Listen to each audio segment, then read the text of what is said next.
This time we're going to discuss how to add third-party services integrations into our framework. First, we are going to cover how to integrate SMS and emails testing into the framework. I'm going to tell you one more interesting thing there. We're going to cover the Lambda test hooks that can, for example, you can instruct Lambda test to take a screenshot. Then we're going to quickly cover some awesome Lambda test features such as self-healing and SmartWait and see how we can integrate them into the framework. I'm going to explain how to use the Lambda test tunnel because this is a walkable resource, it's not a public website. Why does passwordless login exist? In order to use the plugin, I'm going to use not only the Blob service here, but I'm going to use the Lambda test API. Let's now discuss auto-healing and SmartWaits. When you enable that, Lambda test automatically for you will wait, for example, for elements to exist, to be interactable, to be clickable. If you are calling delete all cookies, this will probably log you out. Hi guys, greetings from Bulgaria. I'm Anton and this will be our next module from the Advanced Test Automation Framework Development course. This time we're going to discuss how to add third-party services integrations into our framework.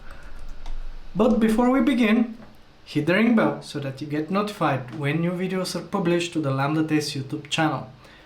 Also check the awesome Lambda Test blog because there are so many advanced test automation articles that can help you to be a much better test automation engineer. As always, I suggest you, at least for this particular course, to download the source code. You will find it in the description below. And as you know, for this particular course, I suggest to watch all of the videos from the start. And for this particular module, when you clone the repo, you need to switch to this particular branch, third-party integrations. So yeah, in each particular branch here, we are upgrading little by little our framework, and this is why it's essential to watch it from start to the end. Of course, I'm trying always all of the modules to be like completely separate, but we are upgrading it. This is our GitHub repo, SmartWait test framework. Also, there is one more app that probably you will need if you want to run all of the examples. This is this test login application. We have used it in other videos of mine on the Lambda test channel. And here we're going to use it for passwordless login, single sign-on, etc. So clone both repos and let's begin. So I suggest to work beside me when you clone the repo and switch to the branch. And since there is a lot of code, it will be good to have it on your machine. In the description below, you will find also links to other helpful videos that I will mention through the discussions that probably will be helpful for you. For example, one of them are the videos about design patterns. There is a whole course.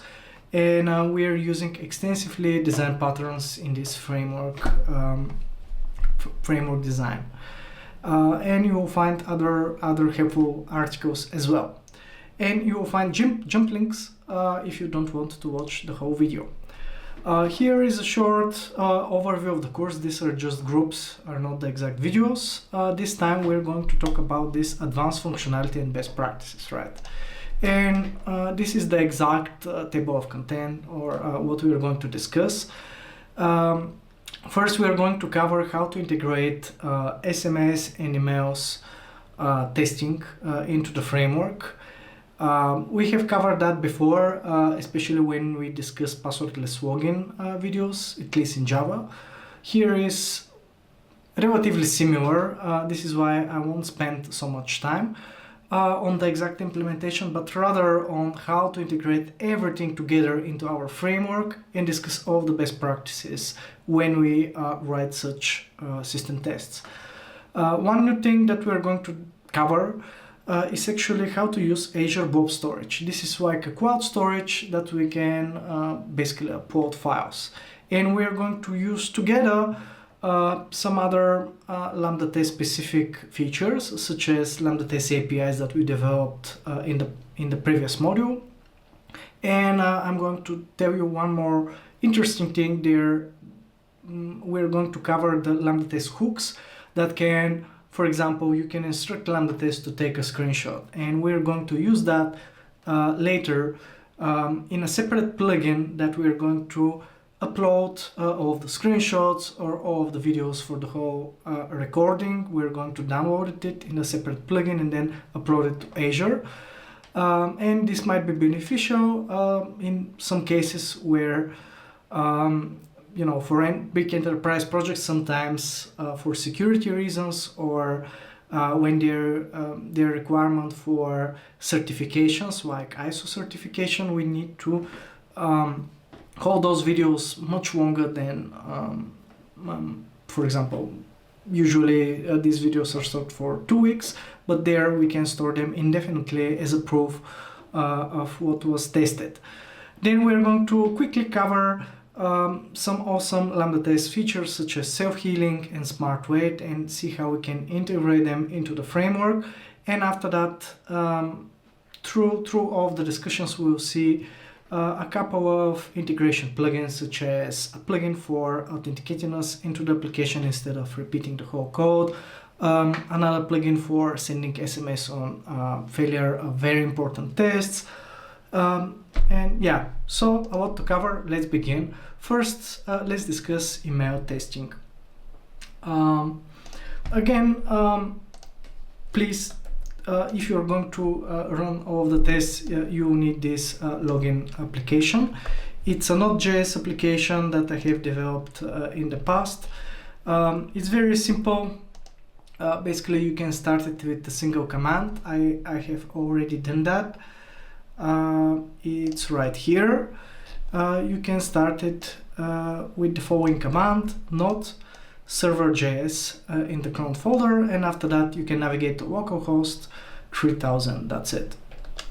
Also, later I'm going to explain how to use the Lambda test tunnel, because this is a local resource, it's not a public website, and this is why we can use the tunnel for accessing such locally hosted resources. So this application, basically, it's Node.js application. All of the backend is present here in the server.js file. I'm not going to explain it now. And we have a few HTML files that are very long. They use popular libraries, frameworks, Bootstrap, etc. To create the UI. Again, if you want to learn more, you can check the detailed videos about single sign-on, master authentication testing, and passwordless login. So in this application, basically, we can log in with email and a password, their captchas, and two-factor authentication that we'll cover in the module about security testing integration. But when you log in, you will be navigated to this profile here, where you can log out, you can update the profile, you can set up two-factor authentication, etc. Also, we have many other features, like, again, passwordless login that we are going to cover quickly.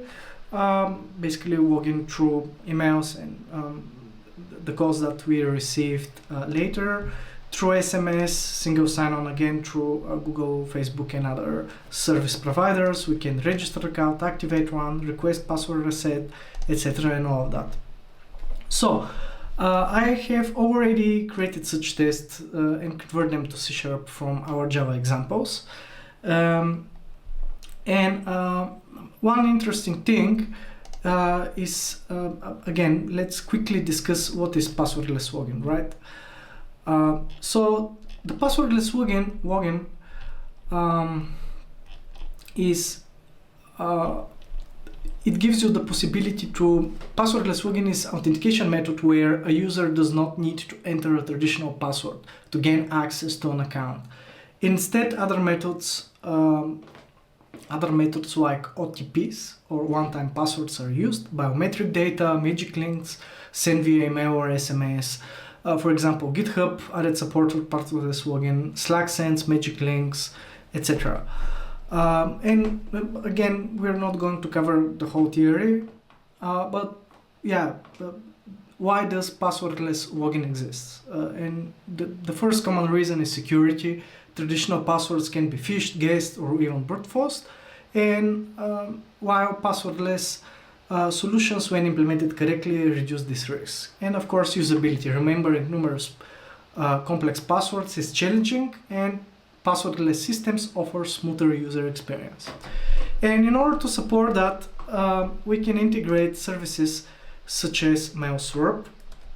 This is one of the services. Again, under particular limit, it's even free. And here is their documentation about C#. You can use it as a NuGet package, and this is exactly what I did. Basically, they provide a few important classes. The first one is inbox controller, which allows you to create here a unique inbox or unique email every time. And after that, you can read all of those emails when they are received. We can wait for them here, or even we can send emails. In certain cases, the sent email might be useful. As I said, we might create a plugin where if some of our very important tests fail, we can send an email, or even better, we can later send an SMS, and I'm going to explain how we did that. So I checked this documentation. As you can see here, there are many different languages, programming languages supported, which is excellent. And in our solution here, I created one new project. It's called Polaris-wide integrations, and I'm going to put all those classes right here under this project. It's not referencing, for example, the mobile or web, because we don't want to create spaghetti code. And if we look into the dependencies, you will notice that right here I installed all necessary packages for all the integrations that we are going to discuss. The first one is the mail swap NuGet package. The next one, even this one probably you don't need ResSharp, because we are referencing our API project. The reason for that is that some third-party libraries don't provide C# SDKs, and in order to use them, we need to use their web REST API, and meaning you need to do like proper web requests to use them. 𝐸𝐿𝑢 will be the next library that we're going to discuss. This is used for SMS testing or even making phone calls. And in order to work with the Azure Storage Cloud, we need to install these two packages, Azure Storage Blobs and Windows Azure Storage. That's it. After that, I have a separate namespaces here under integration. We have Blob, email, SMS. I moved all of the auto-generated Lambda test API clients right here, and we have settings. Right now I'm going to use this approach with the static settings. This is why I created this integration settings class. As you can see, we have static properties to the three integration services that we are going to integrate into our framework. We have a static property to our Blob storage settings, to the 𝐸𝐿𝑢 settings, and mail swap. Right now, let's discuss the mail swap settings. They're very simple. We just need to get, when you do a registration, depending on your, again, you can start with the free account. Probably it will support up to a few thousand emails per month, which sometimes it's fine. After that, you need to pay for it. Again, there are different services. You can find here one more integration. It's called TestMu AI service that we are not going to cover now, but you can find more information about it in the video about email testing on the Lambda Test YouTube channel. So we need just the key. Again, all those keys will be initialized right here in the integration configuration loader. Most probably you can get them from environmental variables, or later during the security module that we'll have later. We'll see how we can load that from, for example, Key Vault in Azure or Secrets Manager from AWS.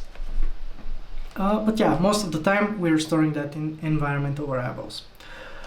After that, instead of, I created this wrapper. It's a utility class that most of the time I prefer to use the word service as a suffix. This is a utility class that will help us to work with the SDK instead of, for example, here I added for you one example of how the test looks without that. Actually, here we use the mouse swap, but yeah, if there is a no plugin, we will have to initialize many of the. It's very long, right? We always prefer to have these wrappers. If the SDK is changed, you can change it only here without affecting your tests. And moreover, usually the code, if you check here the documentation, sometimes it's very long. It has a lot of parameters, and most of the time you don't need all of this in your code. Instead, again, I created this static utility class. In a static constructor, I'm initializing getting from my integration settings the API key. I'm initializing the inbox controller and the wait for API controller. This will wait for all of the emails. We have only two methods. One, create inbox without providing a name, or with a name if you want a specific suffix. Also, we have, this is very important, one method for waiting for the latest email. And here we are using this wait for controller API with some parameters. Again, as you can see, our specific method here, basically this is something like an adapter. So we are adapting these two interfaces, facade or adapter, and basically a static facade. Maybe it's better. And then we have sent email. Again, in some cases this might be useful, as I said. And if we need to check how we use that, again, in if we execute that in Lambda test, you will notice that right now we have a new parameter here, use tunnel. And why we need that? In a minute I'm going to explain what this does. But if you check the documentation, again, since this is locally hosted, this is, pay attention, even when I change that in my host file, this is actually run on localhost port 3000. And in order to access that outside of my machine in the Lambda test cloud, I need to run and use this Lambda test tunnel here, and I already started it. This tunnel, it's available for Windows, Mac, and Linux. And again, you need to, when you download this executable, you need to provide your user email, key, name the tunnel, that's it, and then it starts working.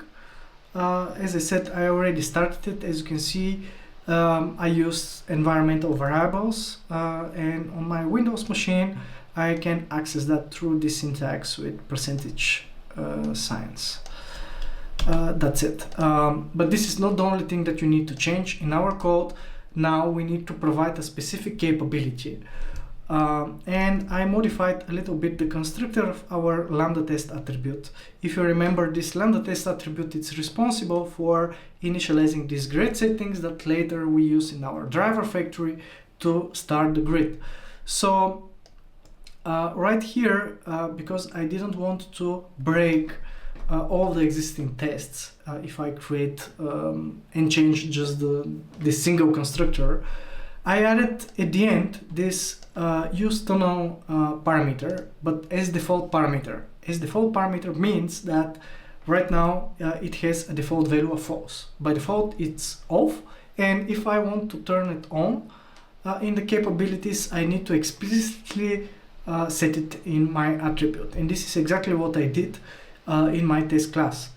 On top of that, I added two more parameters, default parameters here. If you remember, in the agenda, we're going to cover this auto-healing feature of Lambda test and the SmartWaits. This is why I added them here. And if you take a closer look below, here I added the tunnel, and this is my parameter. By default, this will be off, like this two. Yeah, in order to turn on, you guessed it right, the auto-healing, we need to set this capability and the SmartWait right here. That's it. Again, later I'm going to show you an example for that. But yeah, if we return to our examples for emails, here we started the tunnel, and after that, when I try to log in, we navigate to the website and we click the email. This is basically the thing that I do is that I'm clicking here and I'm setting the email, and after that the code will be sent for me. And with the mail swap service, we'll create a unique inbox for me. I can even remove that. It's like we normally do. So I type the unique email address that MailSwap generated for me. Then we use the MailSwap wait for the latest email based on the inbox that we created before. So we will receive the email, and we are going to extract the code right here through this regex expression. And if we check, this is the account, this is the email that I received from this auto-generated email right here. This is the email with the code, and basically with the regex expression I'm getting just this code here. That's it. Later at the end of the module, I'm going to show you here a very interesting plugin for automatically authenticating us, but wait for it. Now let's see how we can do the same but for SMS. What I mean here is that instead of receiving an email with the code, we can receive the same message here with this unique one-time password, but as an SMS. In order to do that, we can use Twilio. Twilio is again a service, third-party service for giving you access to phone numbers for receiving SMS, sending SMS, making phone calls, etc. You can buy phones from all over the world. Of course, this is a paid feature, so yeah, all of those services are paid for the SMS, obviously. But yeah, you can check, they have a very nice Twilio C# SDK helper library. They have this NuGet package, Twilio. We need to add it, and then basically it's very simple to initialize it, and this is exactly what I did. Let me show you how we integrated that into our framework. Again, we are returning to this Polaris White integration, but this time I created a special namespace called SMS here. In this SMS, I created again Twilio settings and the Twilio service. Again, the Twilio settings, here we have a little bit more information. In order to initialize their library, we need account ID and authentication token. Most probably you will buy a single phone. However, if you have thousands of tests, probably if you want to run them in parallel, you need to be careful. Probably you will need a couple of phone numbers, or if you need to simulate like phone numbers from different countries, again, we can extend this particular setting. Right now, I have bought for this particular video for 1 month a single phone number. And also I'm going to show you how we can create two plugins. One of them will be how we can wait for SMS instead of repeating the logic, and then I'm going to show you how we can send SMS on a failure. This is very interesting, and we can control this behavior through this Boolean property. By default it's false, but we can enable that. So right here under integration, authentication, you will find this SMS passwordless login tests. You will notice that here I added this attribute. In a minute I'm going to explain how it works. For now, if you need without any attributes or plugins to use the Twilio service adapter that we created, utility class, I added here a private variable to the SMS listener. This will be the thing that we are going to use to listen for receiving new SMS. The first thing that you need to do is you need to call this Twilio service class. So we are initializing the Twilio static client, and after that we are initializing from the from number from our settings. We're going to start to listen for SMS. There are two variations of that, and also we can get we need at the end of the test execution to stop listening for SMS and call stop listening, and we can get all of the messages, SMS messages, or just the WASP message. Again, you need to be careful with this get WASP message, and especially if you use the same phone number in parallel for tests, probably this will lead to a disaster, and many tests will fail, so you need to be careful. We're going to discuss how to handle that when we talk about scaling the tests and executing them in parallel. And I added two more methods for sending SMS.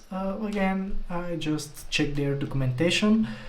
Probably you'll have different numbers, phone numbers for to send it from and to send it to. So the tests are very similar to the ones that I showed you about the emails. We're clicking the SMS tab, then typing, but from our static integrations, the Twilio phone number, and then we are using the Twilio service to get the WASP message using the SMS listener.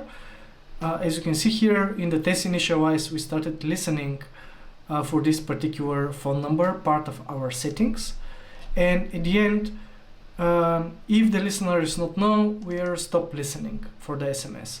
And of course, when we receive the WASP, the latest message, we have a similar extract code method to get just the one-time password. That's it.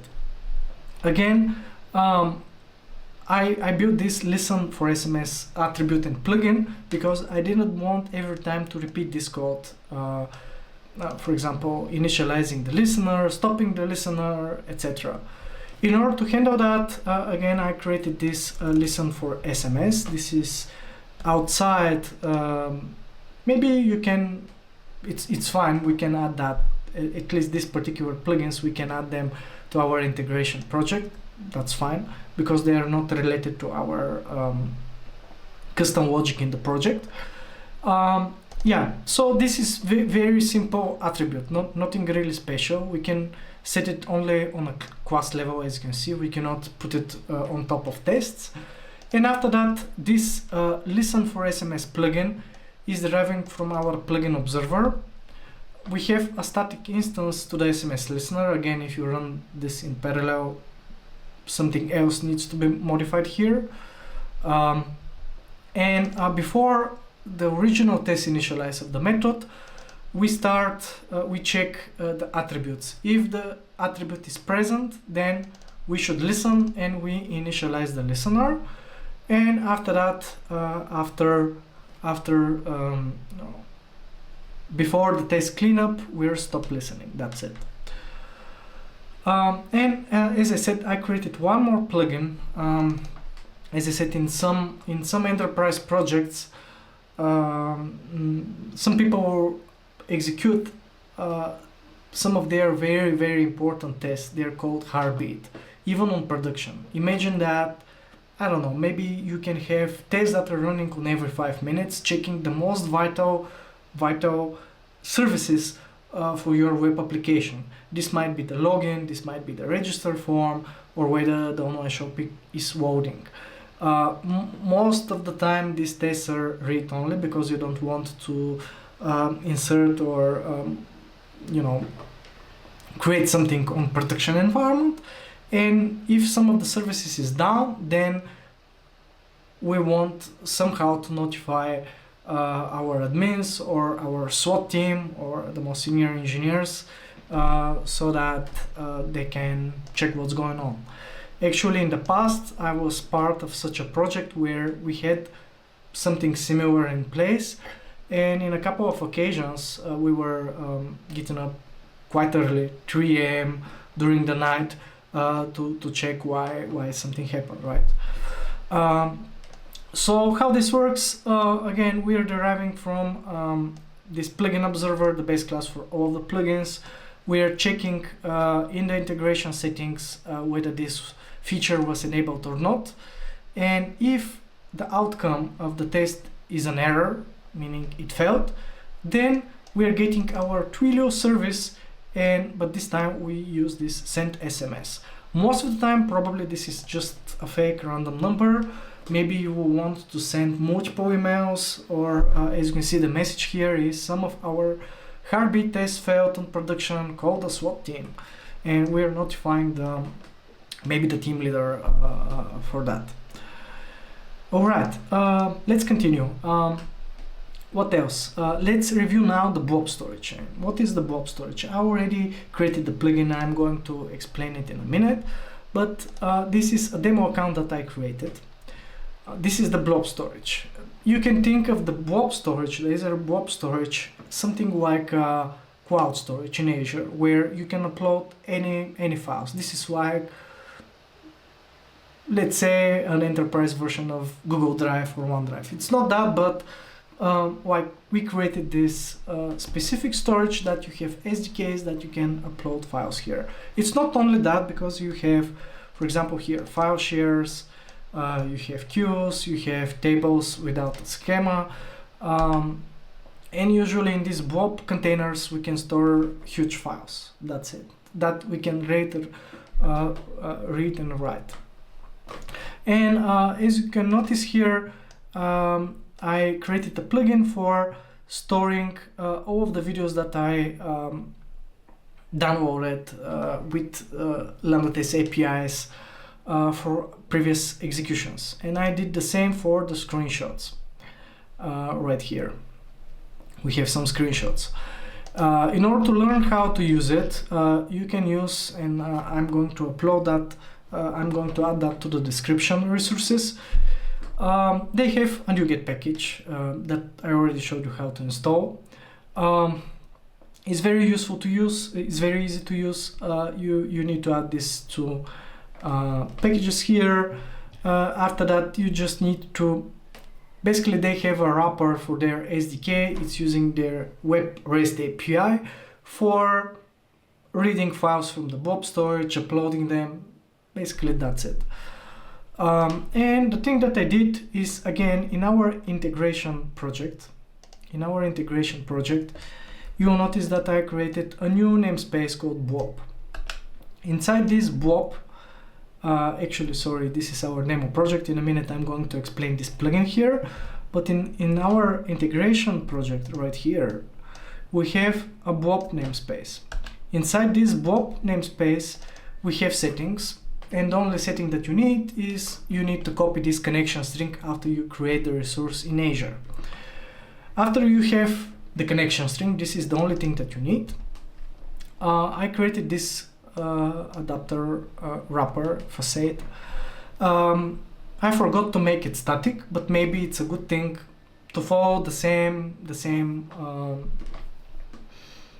architecture and make all of our naming convention and make all of those adapters static utility classes. But anyway, we we are providing the connection string, or we are reading it from the integration settings. As I said, I copied that from their MSDN documentation, but we can download the file if you want. Right now, you can get a file URL, you can check if the file exists, you can upload files by providing a file name and a file path if it's on your execution machine, or as a byte array. This will be the one that we are going to use in our plugin, because we are going to basically download the videos and the screenshots as byte array using our API client, and then we are going to upload it here. As you can see, we are parsing the connection string, then we are initializing and creating the Blob client. We get a container reference, and this is basically the folder where the files are, and the page Blob. Yeah, and then we are calling their upload from byte array, and as I said, they have different methods here: upload from a file sync and many others. I didn't want to make our code more than needed complicated. This is why I called this wait method, and I haven't made it asynchronous here. Alright, so let's see it in action. In this particular publisher plugin, as I said, the thing that we are going to do is that if, again, imagine that you're an enterprise and you want all of the videos available in your cloud storage. Again, for some reason, again, many of our clients actually want to do something similar because they need, for example, to be ISO certificated. And in order to prove that, you need to prove for every release how the release was tested. We need videos, we need screenshots, we need proof for what happened. Many often, again, you can, for example, if you use Lambda test to execute all of your tests, probably if you have an enterprise subscription or a custom subscription for you, probably they can somehow modify your account and these videos to be preserved a little bit longer. But these back enterprises, many often they want to store videos separately. And this is why in the past we created tools, or you can create such a plugin. In order to use the plugin, I'm going to use not only the Blob service here, but I'm going to use the Lambda test API here. And one more thing, Lambda test hooks. Let's discuss these two things again. I'm going to remind you what is the Lambda test API. The Lambda test API, it's right here in this Swagger Open API. This is like documentation for all of the APIs available. It's really great. They basically give you access to everything. We have, as you can see here, when we have the session ID, and we have that when we create a session using the remote WebDriver, we have the session ID and we can make requests here to get all the screenshots, to get the video. This is the two methods that we are going to use. If you watch the previous module, I showed you there how using this YAML file, we can, using separate tools, open source tools, we can generate APIs for that in C# instead of, you know, making those requests every time by hand. We're going to use these auto-generated APIs. And one more thing, usually we can access information here about the build, about the session, and many other things. However, there is one more interesting function. It's called Lambda hooks for Selenium automation. This is like small scripts that you can execute that can, for example, check. We're not going to cover all of them, but I will explain just some use cases, because this is like a third-party integration that it's pretty useful. You can check the current status of the test, whether the test passed or failed. You can check whether a particular file exists on the Lambda test cloud. This is pretty useful because you're not going to execute your test on your machine, but it will be executed in the cloud. This is why if you download something, it will be downloaded on the Lambda test cloud. And you need a way to verify, for example, what was downloaded. So you can check for existence, you can check the exact file content, you can list all the files, you can rename the Lambda test name of the test or the build. There are other helpful things. For example, we are going to use right now Lambda test screenshot. You know, before there is a capability, I think it's called Visual, that can make screenshots for every particular action. Of course, this will impact most probably the execution time, and many often when I have video, I'm turning this off. However, again, if we want, if I have turned this off, using this hook here, I can instruct Lambda test to make me a screenshot only in a particular moment. And this is very, again, useful because we are going to use that in our Publisher plugin right now. We are going to store the video, but also if the test failed, then I'm going to capture a screenshot and save it to the Blob storage. As you can see, we can do, I think this is also very helpful, get clipboard and set clipboard, because again, this is executed on another machine and you cannot directly control the clipboard, but like this, you have 3 methods here for doing that, and this is pretty useful.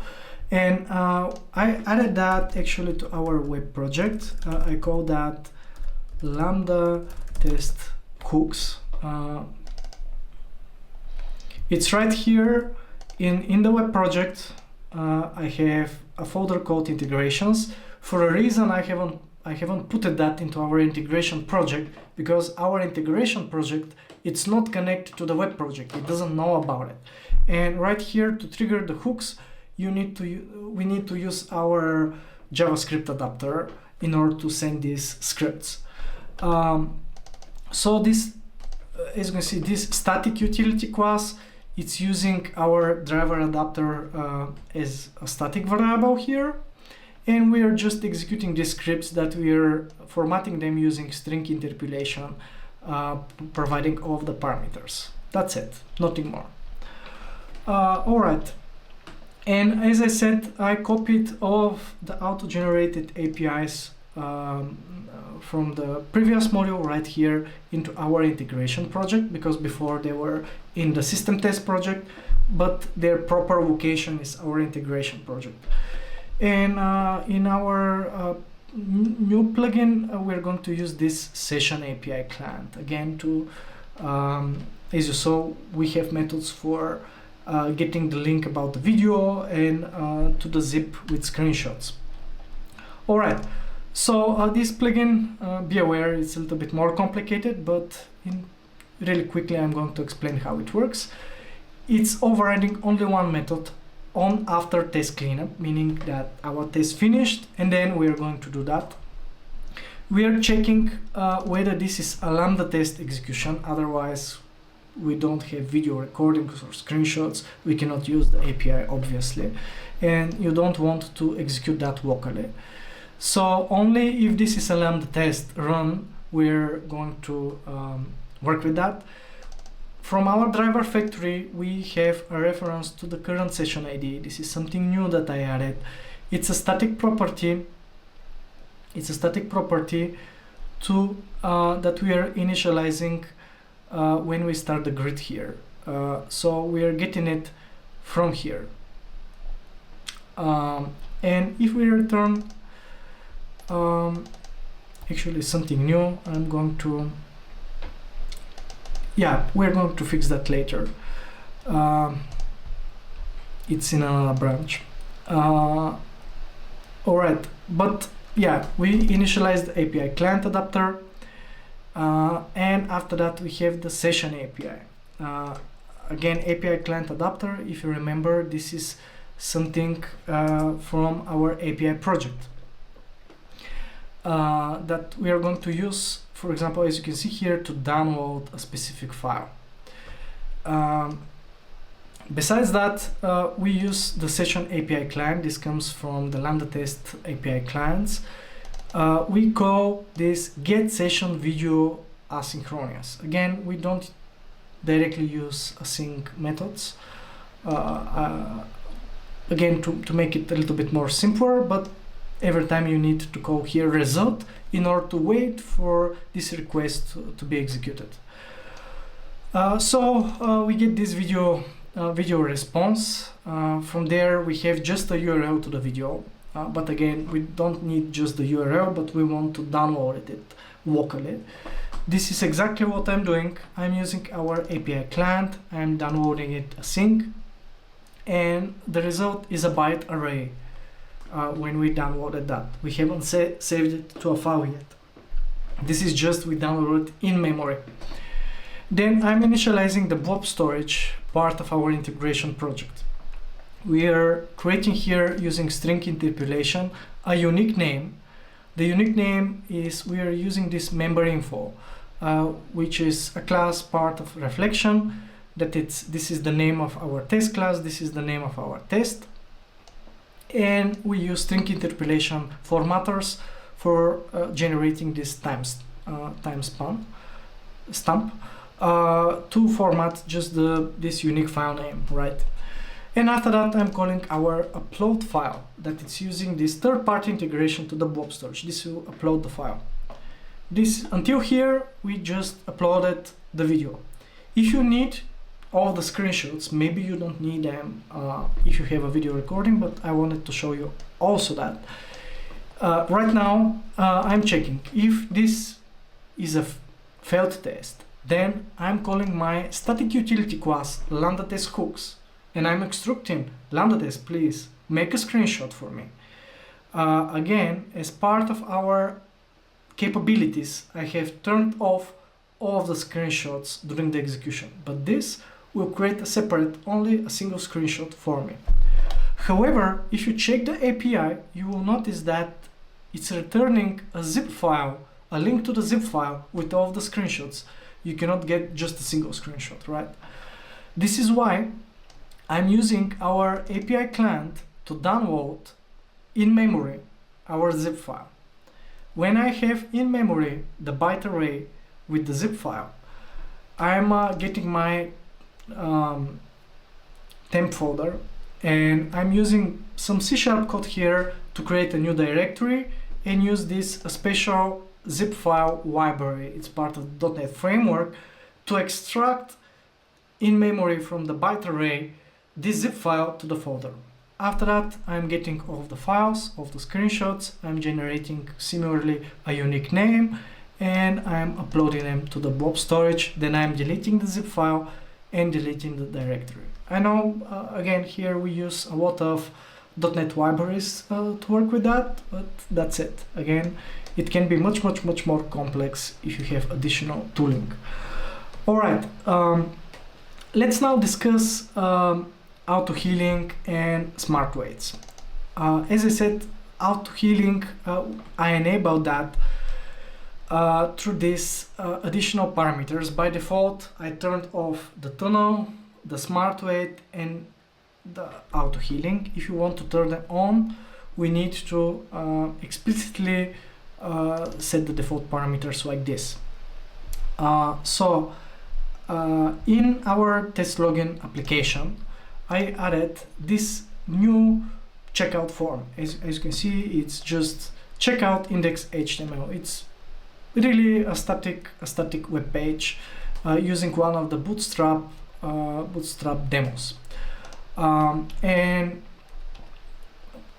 just really quickly, again, you can check and you will find that this link to the lambda test documentation. But in web applications, elements can change their locators due to updates, and this auto-healing feature is equipped to handle this seamlessly. It automatically detects new locators and continues the execution without any manual intervention.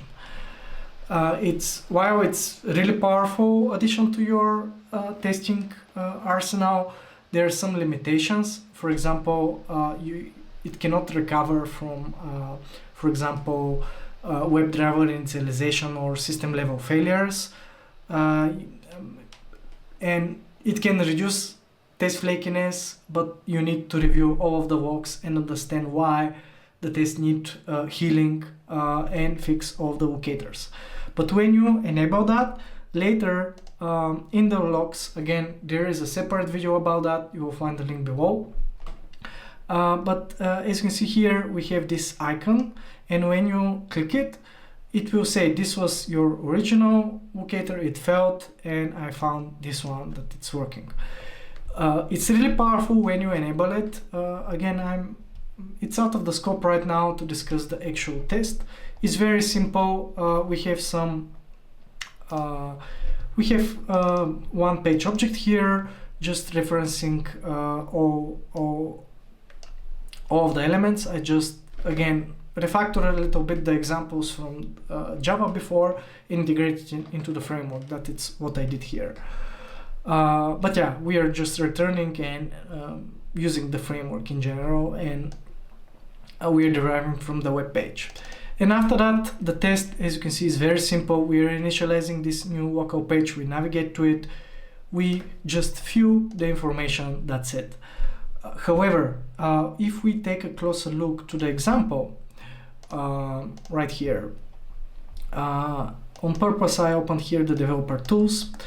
Again, you can watch the video for more details, but I'm just going to highlight a few of the scenarios that I have tested at, and it worked. It works if, for example, the ID has been changed. It works if, for example, the placeholder here, and you built your locator using XPath based on it, it will continue to work.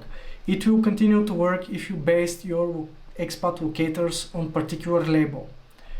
If you created your locator using the inner text, for example, for the button, if we change the button text here, it will continue to work. Also, it will continue to work if we delete here some of the elements. It will continue to work if we add new elements. And again, this is very powerful. However, keep in mind that this auto-healing feature is supported on all browsers except Internet Explorer, and this is really valuable. However, it does not replace good test design and error handling practices, and you need to be careful when you use it because there are additional checks, and this may impact the test execution times. Another feature that I told you about, it's called SmartWait. As you can guess from the name, when you enable that, Lambda test automatically for you will wait, for example, for elements to exist, to be interactable, to be clickable. In many places where we used wait for Ajax, they will wait for all the requests to finish. This is really powerful. And why this is important? While we have this internal framework waiting mechanism using native WebDriver wait, keep in mind that because of the architecture of Selenium, for each of the wait requests, we are making a separate call to the cloud. Especially when you run your tests in the cloud, when you do these waits inside the cloud, it's much faster many times. If you compare that with making all those requests, because imagine that I'm here in Bulgaria, but the cloud is in US. This means that every time the requests are traveling all that time, and this can take a while. So many often, this is one of the benefits. Also, another benefit is that if we take a closer look to our framework, you will remember that in many instances, in order to stabilize our tests, we are not only relying on this internal waiting mechanism with the wait strategies, right? But instead, we were using this wait for Ajax method, right? However, we can use that only if the website is using jQuery for making the asynchronous requests and rewarding only parts of the web page. However, many modern websites are using other technologies such as React, Angular. Again, similar thing is possible in React and in Angular. I have built that into our enterprise frameworks. However, you will need additional JavaScript snippets that will be specific for Angular or React. So keep in mind that if you enable and if you work only on the Lambda Test Cloud. If you enable the SmartWait, this will allow you probably most of the time handle most situations without those methods. However, there is a drawback, of course, when you locally work with something, and if you don't want to take your Lambda test threads for debugging purposes, because you might have many engineers, it's much easier to troubleshoot and build the test itself. It's good to have all other possibilities, right? So yeah, maybe we can combine them both. Again, you can check here this SmartWait example where I have enabled the auto healing and the SmartWait, providing a specific timeout here. And one more thing,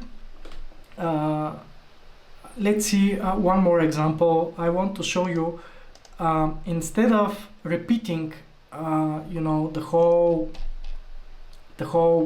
login authentication logic every time, like here, that's fine. If you are testing the login, the registration, it's fine, all of the tests to be as long.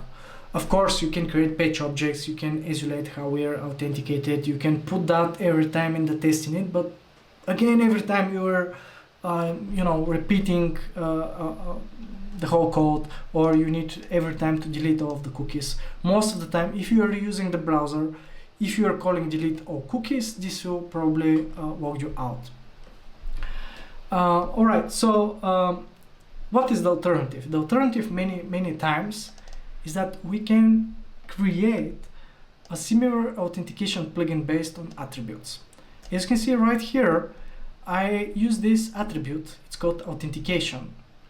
Right now, we can pick between different types. For example, create me a new user with no two-factor authentication. I have added here into our demo system tests one more factory for creating test users, but I combined that with our mail swap service and with the Twilio service. This is really powerful because here in this test login application in the backend, we have I have added some web APIs for helping me to register a new user based on some input. And this is exactly what I did here. In this test user factory, this is a specific utility class, a factory for creating new users. I have, as you can see here, methods using Faker to create test users using real emails. And the way I do that is that every time I am using the mail swap service to create a unique user, I'm creating these test user models. Basically later they're converted to JSON and sent to my backend, and then vice versa from JSON to C# objects. And we're working everywhere with our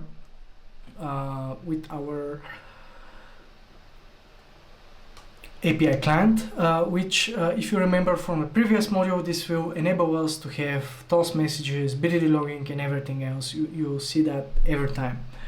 Again, regarding the two-factor authentication, in a separate module, we're going to discuss that. For now, let's skip that. But in this authentication namespace, I added one more last plugin to cover now, and then we'll wrap up. So I added this authentication attribute. You will notice here the only thing that I'm doing in this authentication attribute is that we have access to, and we have just a single property, authentication configuration, and we are initializing this authentication configuration from the parameters from the attribute here. What is the authentication type? Whether it's passwordless, two-factor authentication, single sign-on, whether we want a new user or existing user, and yeah, that's it. And this authentication configuration, it just holds all of that. And the whole logic is happening inside this plugin. Again, that we need to add later to our web test base class or mobile test class. Before initializing the test, I'm getting the attribute. If it's there, then we're calling the authentication service. And as you can see, we are initializing a new instance of the authentication service using the configuration and call authenticate user. So as you can guess, the whole logic is happening inside here, inside this authentication service. It will be up to you. You can make that static and provide this configuration directly to the authenticate user. But yeah, we have one of the things that you need to be careful. Right now, we don't support parallel execution. We're going to upgrade that in a later module. We just hold a reference to the test user that probably this authenticate user created. It's static. If we are going to use that in parallel, then something else needs to be modified here. But this authenticate user, as you can see, the thing that we do is that we are navigating to our home page. And after that, in this switch, depending on the authentication type, we're just calling different methods. For example, I extracted here this authenticate passwordless email logic. It's doing almost the same like we did in the test, but we're isolated everything here. If you it's completely fine if we refactor that using page objects, that's fine. We're just going to use the page objects here. But as you can see, we have get user, or we can integrate that with our test user factory. Instead of having a separate method here, we can refactor that later. We're going to extract the code, wait for the latest email, and all of that. I did the same for the SMS, but you can guess what I'm doing. I just moved all the logic here. Later, we can upgrade this particular solution even more with, for example, if we have such a logic, you can watch it in the other course about authentication testing. In my backend, I have a method for generating these authentication cookies, so I can authenticate even without going through the UI, but just navigating to the page, setting a specific authentication cookie, and bypass the login altogether with new user or without. It doesn't matter. But again, we are using the whole point is not to repeat everything, but again, we're integrating that together into our plugin architecture, and you can see how powerful this is, right? This was the last thing that I wanted us to cover.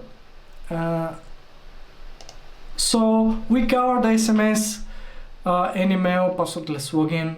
You saw how powerful this Azure Blob storage can be. We can store and combine it with the Lambda Test APIs to store videos, screenshots, or other information that can be helpful in troubleshooting later tests.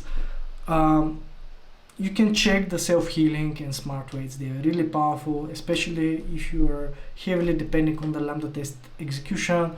Really powerful, and it can save a lot of time, but be careful again, especially if you use them. You need to measure how they impact your test execution times, and you need to be careful if the self-healing is working.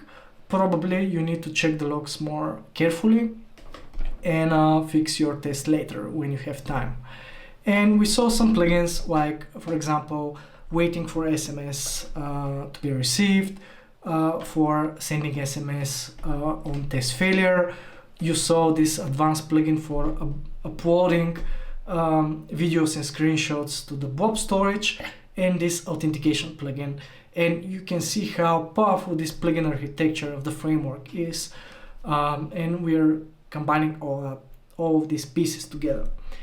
And we're going to continue to do that in the next module when we cover result analysis integration. It will be really, really interesting. We're going to cover Allure reports, report portal. We're going to combine them with Azure continuous integration, and we're going to integrate everything together with the Lambda Test Cloud.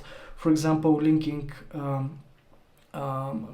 customizing the report portal and the Allure into our framework to have BDD logging, to include all of those video links there, or builds, you will see it will be very useful to you. So thank you for watching. If you have any questions, put them in the comments below. Also, don't forget to check the Lambda test blog and the community websites, and don't forget to get your free certification about NUnit, MS Test, Selenium, Appium, and many other technologies. Thank you for watching, and see you in the next module.